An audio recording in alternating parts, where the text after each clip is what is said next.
ఎవరైనా ప్రశ్నిస్తే ఆ ప్రశ్నించే ఆ గొంతును నలిపేయడానికే కదా ఈ దాడులన్నీ. సరే, నెక్స్ట్ టాపిక్ పోదాం. అమరావతిలో రైతుల పరిస్థితి, ఇంత ఇబ్బందికర పరిస్థితి అమరావతిలో ఉంటే రాష్ట్ర వ్యాప్తంగా రైతుల గురించి ఒకసారి, రైతుల సమస్యల గురించి ఒకసారి, రాష్ట్రంలో ఇప్పుడు ఉన్న పరిస్థితుల గురించి ఒకసారి మాట్లాడుకుందాం. ఏ పంటకు కూడా గిట్టుబాటు ధర లేదు. గిట్టుబాటు ధర లేక రైతులు గగ్గోలు పెడతా ఉన్నారు. రాష్ట్రంలో ఏ జిల్లా తీసుకున్నా రైతుల సమస్యలే కనిపిస్తాయి. రైతులు రోడ్లపైనే కనిపిస్తూ ఉన్నారు.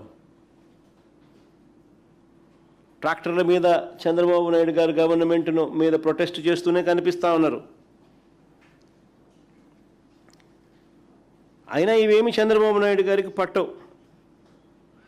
3 బడ్జెట్లు పెట్టినా కూడా ధరల స్థిరీకరణ నిధికి అరకొర నిధులే. అదే మా హయాంలో ప్రతి ఏటా 3,000 కోట్ల రూపాయలతో ధరల స్థిరీకరణ నిధి పెట్టి ఏకంగా ఆర్బీకేలలో పోస్టర్లు పెట్టేవాళ్ళం.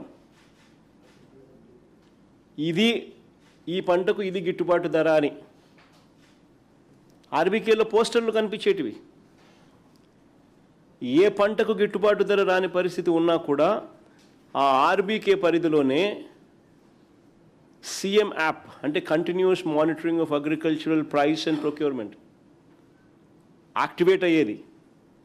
ఆ ఆర్బీకే అసిస్టెంట్, అగ్రికల్చరల్ గ్రాడ్యుయేట్ ఎవరైతే ఉన్నారో వెంటనే మెసేజ్ పంపేవాళ్ళు ఆ సీఎం యాప్ ద్వారా. జాయింట్ కలెక్టర్ మార్క్ఫెడ్ జాయింట్ ఎండి జేసీ వెంటనే ఆర్బీకే పరిధిలో ఇంటర్వ్యూన్ అయ్యేవాడు. వెంటనే ఆర్బీకే పరిధిలో కొనుగోలు చేసేవాళ్ళు. మార్కెట్లో కాంపిటీషన్ క్రియేట్ అయ్యేది, రేట్లు పెరిగేటివి.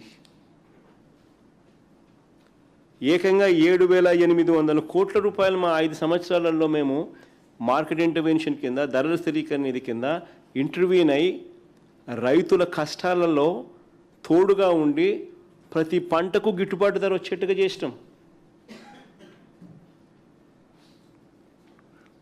ఈరోజు చంద్రబాబు నాయుడు గారి పుణ్యమాని ఈ ధరల స్థిరీకరణ నిధిని పూర్తిగా భ్రష్టు పట్టించినారు.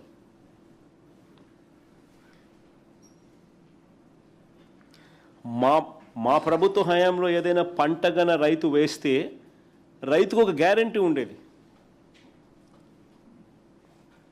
నేను నష్టపోను, ప్రభుత్వం నాకు తోడుగా ఉంటుందన్న గ్యారంటీ ఆ ప్రతి రైతుకు ఉండేది.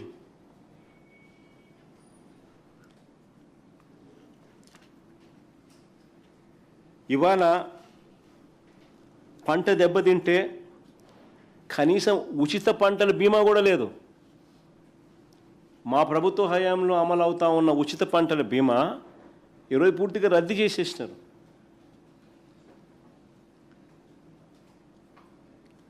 రద్దు చేయడమే కాదు, ఇంకా ఆశ్చర్యం ఏంటంటే 3,500 కోట్లు బకాయిలు.